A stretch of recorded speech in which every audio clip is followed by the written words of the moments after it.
Deep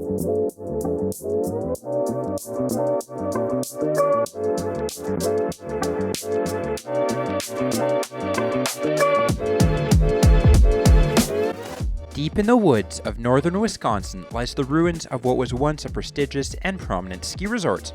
Boasting a sprawling ski lodge, sports complex, and multiple chairlifts, I had always wondered what's the history of the ski resort. When was it built? Why was it left in this state? And what will become of the land? Join me today as we take a deep dive into the complex history of Wisconsin's Telemark Resort.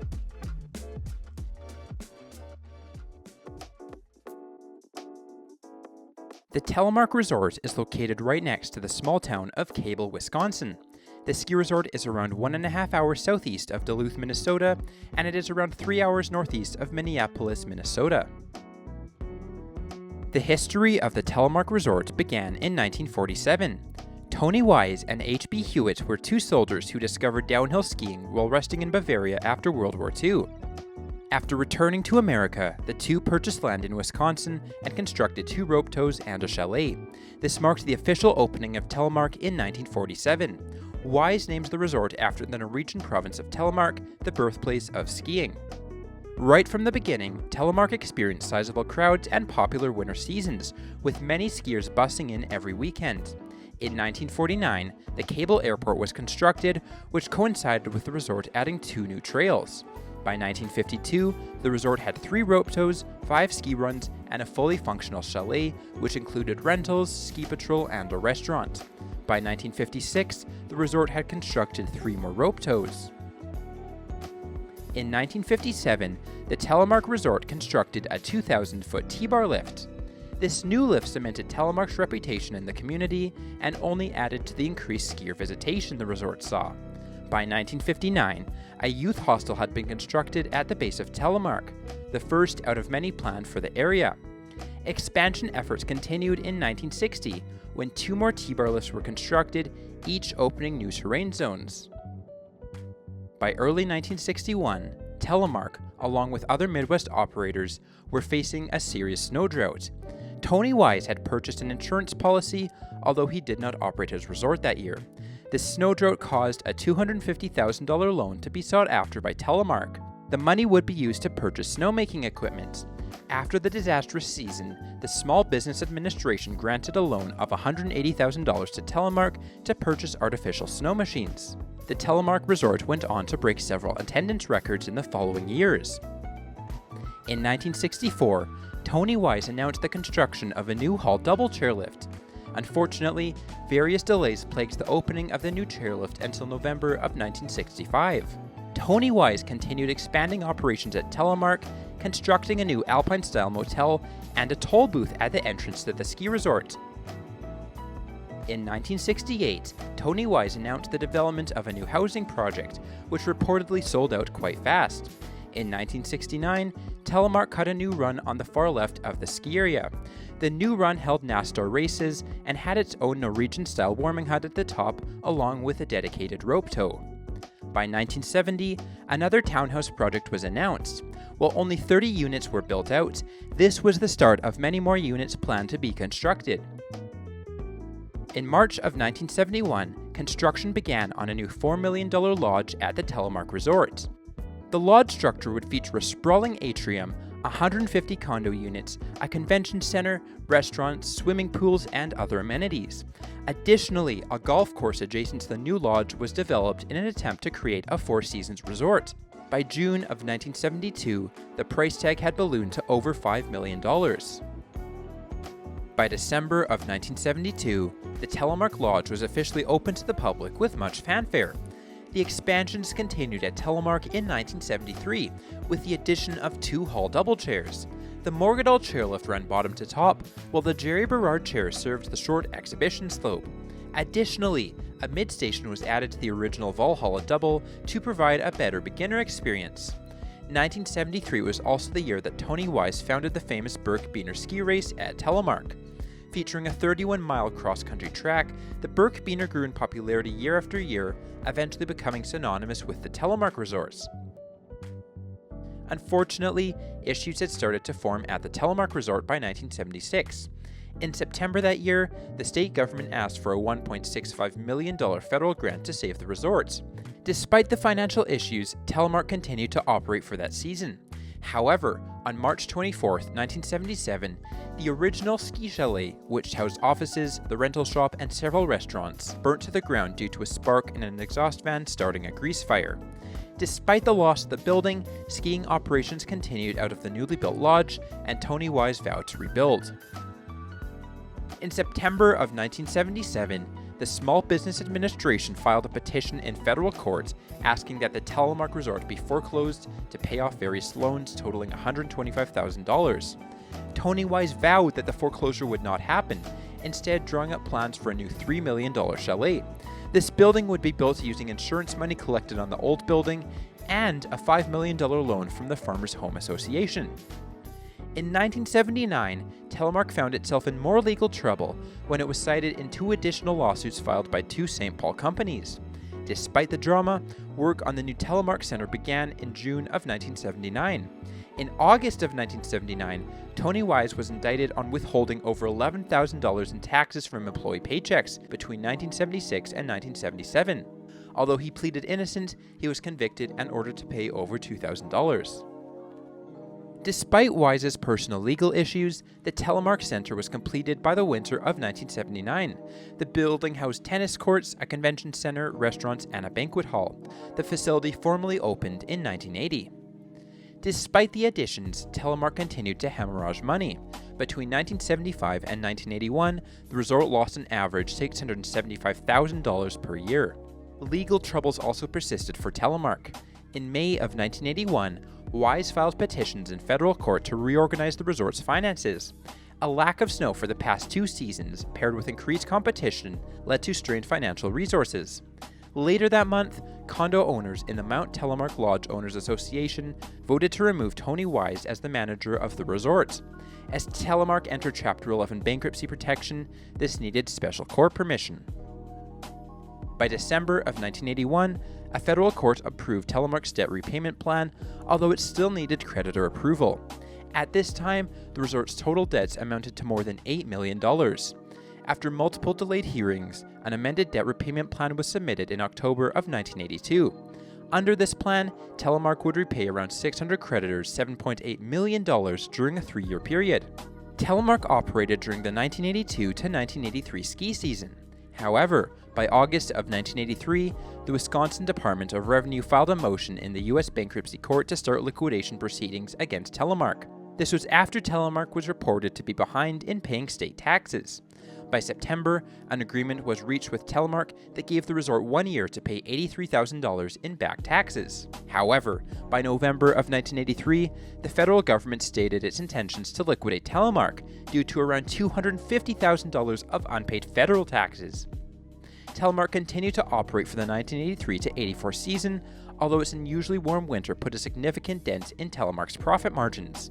Despite Tony Wise's pleas to have more time to pay the IRS, by May of 1984, a federal bankruptcy judge ordered that Telemark be sold. The foreclosure proceedings involved the ski area, the Coliseum, and the golf course. Omitted for now were the main lodge and airstrip. Although Tony Wise was able to keep his liquor license, by June of 1984, Telemark was unable to meet payroll. This was followed by owners in the Telemark Lodge requesting the court to release them from their contract with a bankrupt Telemark management company. By July of 1984, a federal court awarded possession of the liquor license to a bankruptcy trustee and issued an injunction against Tony Wise that barred him from entering the Telemark property. By September of 1984, the court-appointed firm controlling Telemark stated that Wise owed $567,000 to the resort. Wise stated that he personally owned the rights to the Birkebeiner race and the Lumberjack World Championships. The Telemark Resort stated that they, not Wise, had ownership of these events. By October of 1984, a bankruptcy judge ruled that Telemark Enterprises, not Tony Wise, owned the Birkebeiner and the Lumberjack World Championships. Tony Wise attempted to reorganize his own race, which would coincide on the day the Birkebeiner started. This prompted the Telemark Resort to threaten legal action, even seeking to have Tony Wise arrested. In December of 1984, the Telemark Lodge Owners Association offered a $1.2 million bid for the entire resort.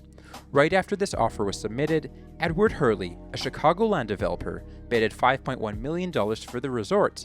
This prompted the court to reject the $1.2 million offer by the Owners Association.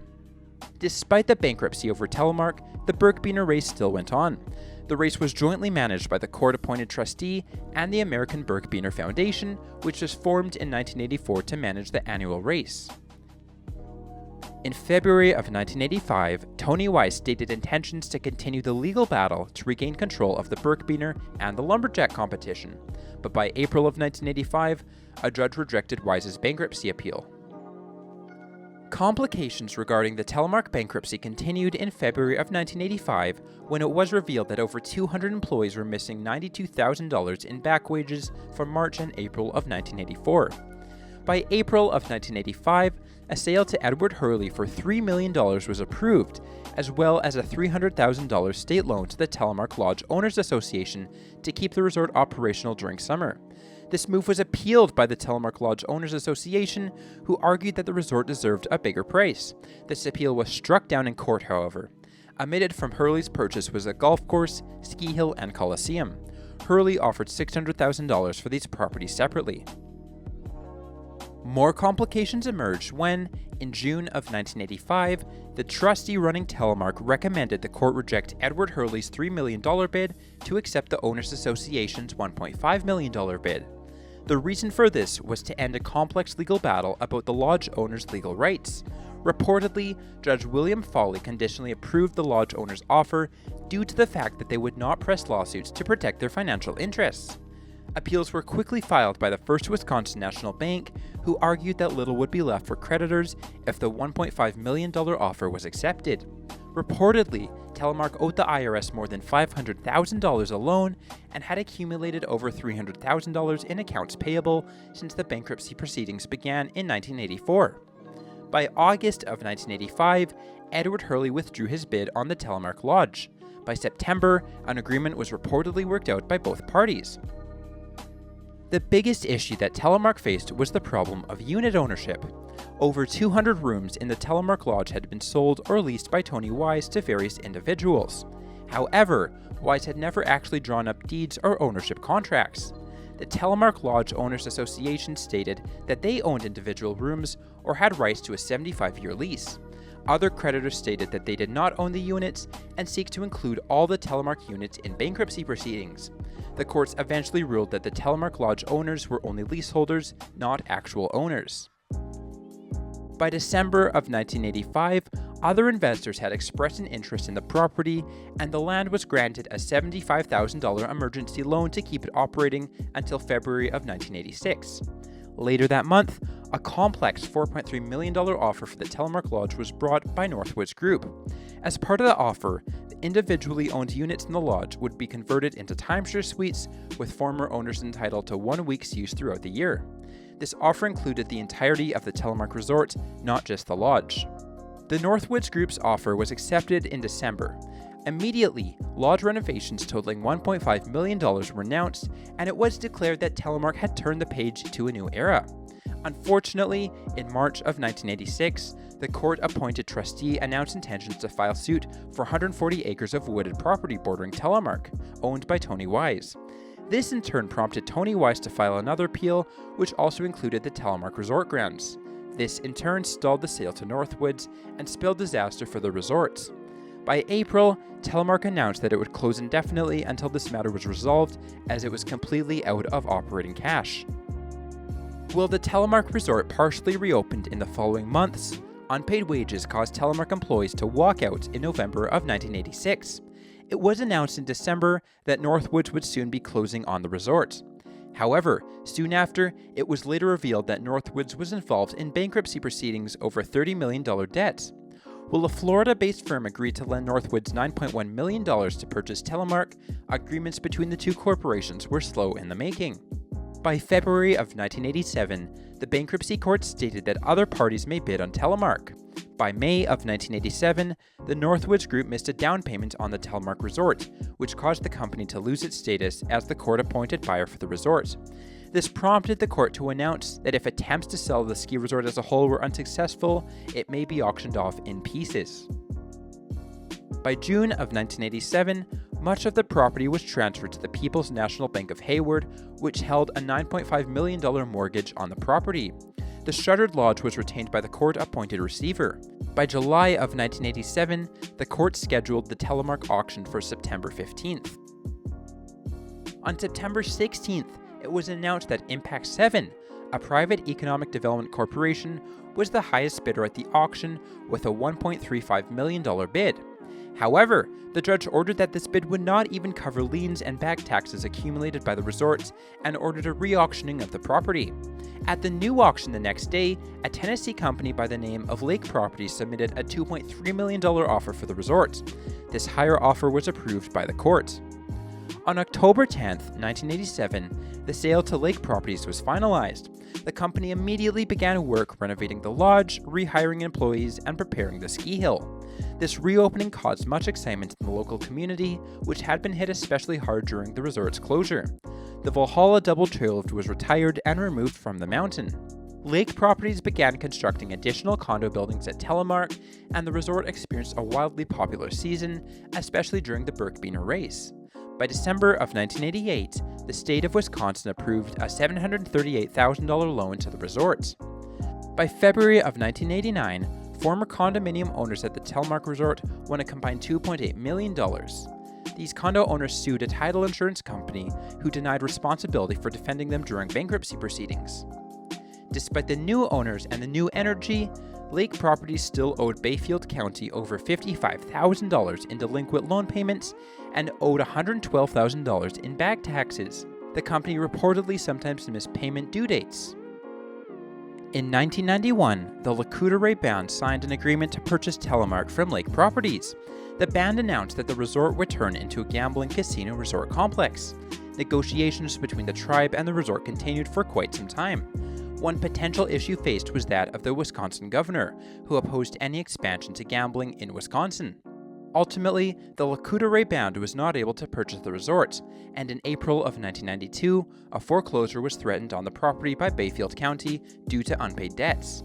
Despite a pending foreclosure, Telemark remained open, and later that month, a payback plan was approved by the courts. Telemark continued to operate through the late 1990s, although many amenities were gradually phased out by the resorts.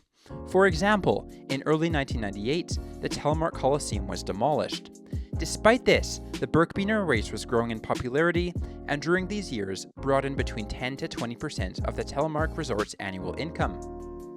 In July of 1988, the resort filed for bankruptcy over tens of thousands of dollars it owed in back taxes. The resort blamed a few poor snow years for the poor financial state of the resort. Telemark was thus put on the market in early December of 1998. However, by January of 1999, it was announced that the lodge would close indefinitely. By March of 1999, 3 condominium owners' associations put together a bid for $2.6 million for the troubled resort. By April, this bid was officialized. As part of cost-cutting measures undertaken at Telemark, the majority of downhill skiing operations ceased. Only a rope tow servicing the Jerry Berard Run was in service, and only snowboarders were allowed to use it. Other than that, multiple cross-country ski trails across the former downhill runs were cut, and the resort received a $100,000 loan from the state for renovations. Throughout the 2000s, Telemark marketed itself as a cross-country skiing destination, drifting away from its legacy of downhill skiing. The Birkebeiner race continued to be held at Telemark, and, in a way, became the only defining legacy of the resorts. While the resort did operate a rope tow for snowboarders, its operation was quite sporadic and extremely limited. In March of 2010, the Telemark Resort announced that it would be sold. However, after this deal stalled, the resort announced that it would close indefinitely until new owners were found. By September of 2010, the resort was once again in foreclosure, having not made a profit in 11 years. By May of 2011, a new group titled Telemark Partners LLC announced that they would acquire the lodge and resort grounds and plan to create an Olympic-level training center. By June of 2011, the lodge was back in business as the sale of the resort was finalized. From my research, it appears the downhill snowboarding run did not operate. In late 2012, the Telemark Resort underwent numerous renovations as the resort was featured on the Travel Channel show Hotel Impossible. This show aired in early 2013. Despite the show's efforts to remodel the resort and despite the increasing popularity of the Birkbeiner race, the Telemark Resort continued to struggle. The resort closed in March of 2013. By September of 2013, a judge ruled that the Telemark Lodge had been abandoned since closing in March and that foreclosure proceedings should be expedited. By October of 2013, a Colorado-based company purchased Telemark with a $926,000 bid during a sheriff's sale. While there was a brief moment of hope for the resort, by November, the new owners announced that the lodge was in an extreme state of disrepair and cut all power to the building. In 2015, HK Hospitality, a Florida company, signed an agreement to purchase the 1,000-acre Telemark property, including the lodge building, for $47 million. HK Hospitality announced plans to update the resort, including a full restoration of the hotel and the return of downhill skiing and golf to the resort. Despite the plans, the Telemark Resort continued to sit empty and abandoned. The American Birkbeiner Foundation began leasing Telemark land in 2019 and were given the option to buy 713 acres of the resort when the lease expired in 2021. In March of 2020, yet another investment group announced plans to purchase the property, demolish all existing buildings, and construct a new 250-room lodge while restoring downhill skiing to Telemark. This obviously did not happen. The contents of the hotel were all auctioned off in 2020. The property was soon after sold to the American Birkbeiner Foundation. By May of 2021, demolition of the former ski lodge had begun, which was completed by July of 2021. The only remnants of the former lodge that stand are two concrete elevator shafts, which are planned to be incorporated into a new plaza. A new, much smaller lodge was recently constructed, which is planned to be the first of several new buildings. When asked if downhill skiing would ever make a comeback to Telemark, Allison Slavic, campaign director for the American Birkbeiner Foundation, stated, "It isn't in the plans for the immediate future, but we are open to having an outside vendor if that does happen." While the Telemark Resort is much different now than it once was, it's still enjoyed and used by the community for recreation. Hopefully one day downhill skiing can return to the property, but it's at least good to know that the resort is still being used for outdoor recreation purposes.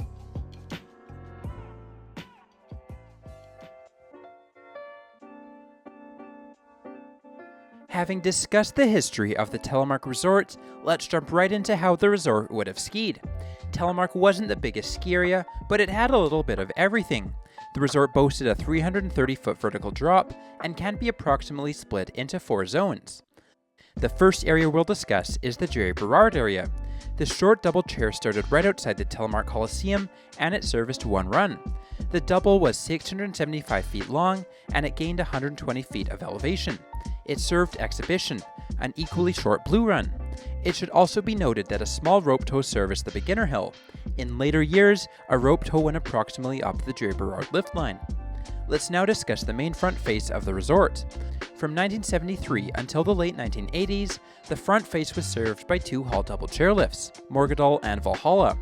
Valhalla was removed after the 1980s as it was mostly redundant with the Morgadal chair. The main run was the Valhalla Green Run, which was around 2,400 feet long. Valhalla was slightly steeper on the upper quarter, but flattened out a lot near the bottom. A mid-station on the Valhalla chair used to service true beginner terrain off the Valhalla Run. The Morgadal Run was on the looker's right of the Morgadal chairlift. While the bottom was fairly flat, the section near the Christiania T-bar was relatively steep, although the beginner section could be accessed from the Valhalla Run. Let's move over to the Christiania T-bar on the looker's right. This T-bar was 1,600 feet long, featuring a steeper section near the bottom before flattening out up top. The Stormer Run Trail ran through a small gully and featured a steeper section up top before flattening out at the bottom. The Christiania Run ran right alongside the T-bar, and while it was mostly low-angle terrain, the bottom featured a steeper pitch. Finally, the Christiania Bowl branched off the Christiania Run and offered some more variety on the mountain. Let's finally discuss the last section of Telemark. The Rendall-Tapley T-bar served pretty much all of Telemark's advanced terrain. This T-bar was quite short at 1,100 feet long, and it gained 245 feet in elevation. The Rendall Run was easily accessed by either the T-bar or the Valhalla chair, and was completely moguled over. This run has a steeper pitch near the top before it flattens out at the bottom. The Tapley run is slightly steeper than Rendall, and it used to have a Norwegian-inspired cabin on the top of the run. This run was also completely moguled in its later years. Finally, the Osterdal run branches off of Tapley, and it features a steeper headwall up top before descending into an open bowl. This run had no lift access out of it, and skiers would have to hike up to get back to the T-bar.